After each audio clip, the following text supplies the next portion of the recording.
Olá pessoal, bom dia, boa tarde, boa noite, tudo bom com vocês? Vamos começar aqui, né? Mais uma aula a respeito da nossa disciplina de nutrição humana. Eu sou o professor Jean e a nossa disciplina, como eu falei, é a nutrição humana do curso de agroindústria. Vamos falar de água, do equilíbrio do corpo, à estabilidade dos alimentos. Então, pessoal, quando pensamos em água na nutrição, a primeira ideia costuma ser a hidratação. Mas hoje vamos ampliar esse olhar e primeiro vamos acompanhar a água dentro do organismo, onde ela está, por que se desloca, quais funções sustenta e como seu equilíbrio contribui para a homeostase.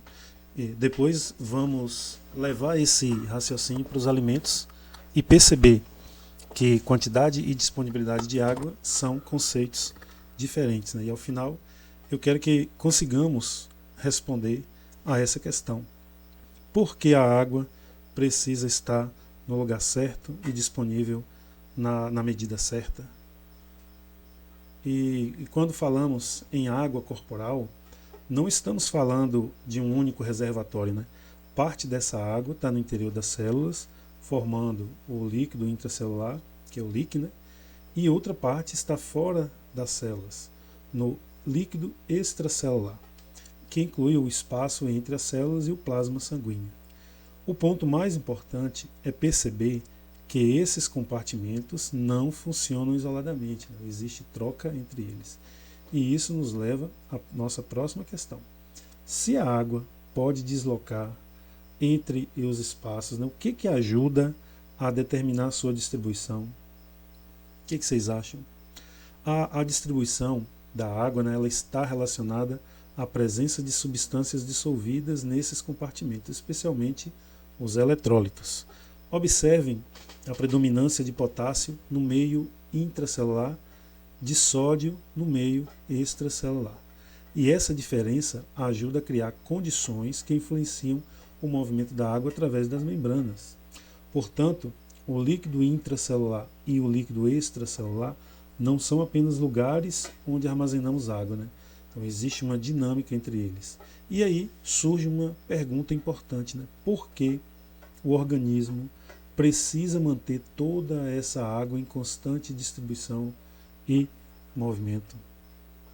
A resposta aparece quando pensamos no que aconteceria se a água não pudesse cumprir essas funções. Nutrientes precisam chegar aos tecidos, resíduos precisam ser removidos, e inúmeras reações químicas dependem de um meio adequado para acontecer. Ao mesmo tempo, o organismo produz calor e precisa controlar sua temperatura, inclusive pela evaporação do suor. Então, pessoal, essas funções não são independentes. Transporte, metabolismo, eliminação e regulação térmica fazem parte de um sistema integrado. Mas há uma consequência. Se utilizarmos e perdermos água continuamente, nós vamos precisar fazer essa reposição. E é justamente daí que surge o conceito de equilíbrio hídrico. A água entra no organismo, né, principalmente pelas bebidas e pelos alimentos, além daquela produzida pelo próprio metabolismo. E, ao mesmo tempo, ela é continuamente perdida pela urina, pelo suor, pela respiração e pelas fezes. E isso não significa que a entrada e saída tenham que ser idênticas a cada instante. Nós estamos falando de um balanço dinâmico ao longo do tempo. O organismo procura preservar esse balanço. E vamos aqui entender a próxima questão. O que acontece quando as pessoas perdem a água, né? O que acontece quando as perdas, né, elas começam a superar a reposição? E isso é preocupante, né? Aqui nós conseguimos reunir o percurso construído até agora. Quando a reposição acompanha adequadamente as perdas, a água corporal pode ser mantida dentro das condições compatíveis, não é verdade? Compatíveis com o funcionamento do organismo. Agora, quando as perdas superam a reposição, a quantidade de água corporal tende a diminuir e pode surgir desidratação. Por isso que o equilíbrio hídrico e a homeostase estão relacionados. E até aqui nós analisamos a água dentro do organismo, mas a nutrição exige um segundo olhar. Quando encontramos água em um alimento, será que saber apenas sua quantidade é suficiente? O que vocês acham? Quando a gente está analisando o alimento, né, nós precisamos separar duas perguntas, né? A primeira é quanto de água existe, e isso se relaciona com o teor de umidade, né, com o teor de água. A segunda pergunta, ela é diferente. Quanto dessa água está disponível para participar do processo? E essa ideia que a atividade de água ajuda a representar.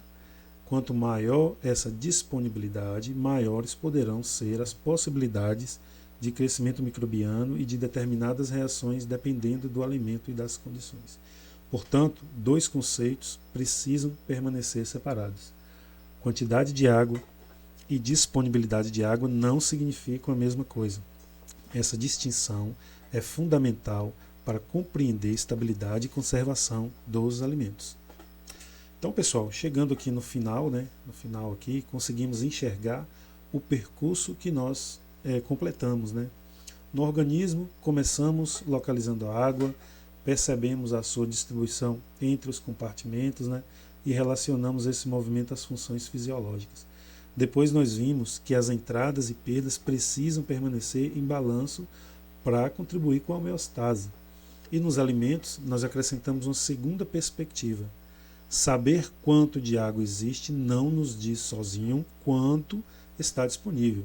Para a agroindústria, essa distinção tem implicações importantes para compreender estabilidade. Portanto, se houver um princípio para guardar dessa aula, né, a gente tem que guardar que a importância da água depende não apenas da sua presença, mas de sua distribuição, equilíbrio e disponibilidade.